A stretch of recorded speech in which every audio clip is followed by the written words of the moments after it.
Bonjour à toutes et à tous. Exceptionnellement, je fais une petite, toute très courte vidéo de ma voiture parce que j'ai un petit peu de temps libre avant de retourner au travail. Simplement pour vous encourager, je vous en prie, à ne pas avoir peur, à arrêter de paniquer devant ce coronavirus. Il n'est pas mortel à 100%, on le sait déjà. Le taux de létalité, effectivement, est compris entre 3 et 5%, mais on est bien loin d'une mortalité, j'allais dire, totale et radicale que beaucoup se mettent dans la tête. Non, il n'est pas mortel à 100%. Il y a différents moyens de s'en prémunir, effectivement. On a des moyens physiques, des moyens matériels de s'en prémunir. Vous les connaissez certainement déjà, et beaucoup on en parle d'ailleurs sur les réseaux sociaux. Vous pouvez les appliquer, bien entendu. Ça n'exclut pas qu'il faille être sage et intelligent et utiliser quand même des règles d'hygiène élémentaires, des règles d'ailleurs qu'on applique d'ailleurs à tout moment dans notre vie, mais qui sont encore plus applicables, j'allais dire, dans ces temps difficiles, avec ce virus qui est assez agressif, assez offensif. Je vous en prie, arrêtez d'avoir peur. Arrêtez de paniquer. Ce coronavirus n'est qu'un de plus qui est fabriqué dans ces laboratoires de biologie, de biotechnologie, si vous voulez, à des visées militaires. Donc dans ces laboratoires P4 de l'armée, que l'on trouve partout dans le monde, il y en a même en France.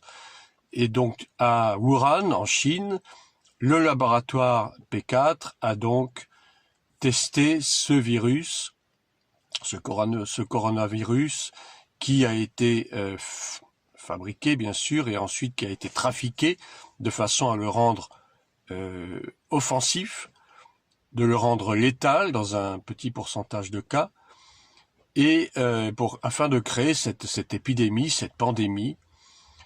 C'est une attaque démoniaque. Spirituellement, c'est une attaque démoniaque que le Seigneur a voulu simplement pour forcer le monde, forcer les gens à croire en lui, à croire qu'il est le seul sauveur de l'humanité. Les religions n'ont jamais sauvé qui que ce soit. Les religions, depuis l'Antiquité et même avant, ont été fabriquées par l'homme. Les religions ne sont pas de Dieu. Une fois pour toutes, il faut qu'on se mette ça dans la tête. Tout ce qui peut nous sauver, et la seule chose qui puisse nous sauver, c'est de mettre notre foi entière, pleine et exclusive dans le Seigneur Jésus, venu en chair dans le monde, Fils de Dieu, pour expier à la croix de Golgotha nos péchés et nos malédictions. Il a pris sur lui nos malédictions et nos maladies, comme le dit Ésaïe, le prophète Ésaïe. Il est le seul recours, il est notre seule sauvegarde, il est notre seul remède, entre guillemets, contre toute attaque démoniaque et particulièrement contre toute maladie.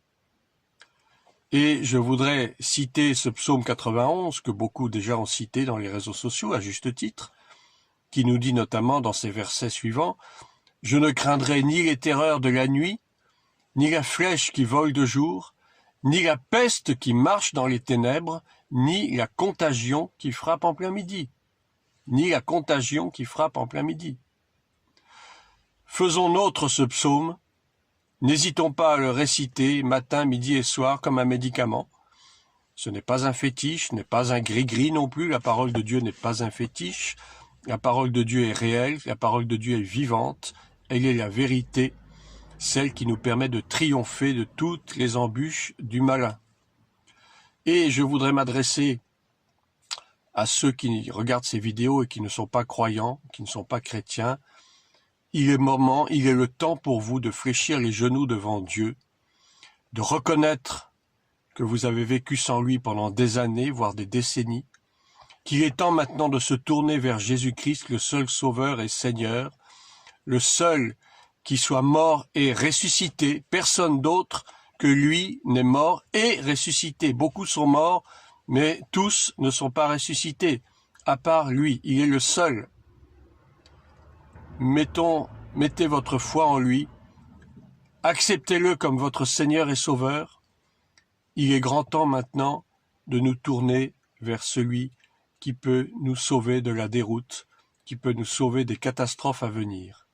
Le monde est en pleine déroute, le monde est en pleine déconfiture, mais nous ne devons pas baisser les bras. Au contraire, nous devons redoubler à la fois de vigilance et partir en guerre contre tous ces hordes de démons qui cherchent à nuire à l'Église, qui cherchent à nuire aux chrétiens et qui cherchent d'une façon générale à nuire au monde entier. Mais encore une fois, n'ayez pas peur, ça ne sert à rien. La peur et la panique ne sont pas des remèdes, au contraire, ce sont ces choses qui permettent d'aggraver la situation. Dans la peur et dans la panique, on fait n'importe quoi, on fait des bêtises, et ça n'ajoute rien du tout. Ce n'est pas du tout un remède efficace. Plions les genoux devant le Seigneur, vivons dans la sanctification, et pour vous, chrétiens et chrétiennes, revêtez-vous du sang de l'agneau, ce sang pur et sans tache, ce sang qui a été mis sur les linteaux en Égypte du peuple d'Israël pour se prémunir de l'ange exterminateur. C'est ce même sang qui nous couvre aujourd'hui, c'est ce même sang qui nous préserve de la calamité, c'est ce même sang qui nous préserve de la maladie et de la mort. Alors, faisons usage de ce sang avec foi, et vous verrez que personne ne sera touché. Ou si par hasard vous êtes touché accidentellement, vous ne mourrez pas si vous mettez votre foi dans le Seigneur. Vous ne mourrez pas parce que le Seigneur protège ses enfants. Soyez bénis, j'espère que ces paroles d'encouragement vous serviront. À une prochaine fois. Bonne journée à tous.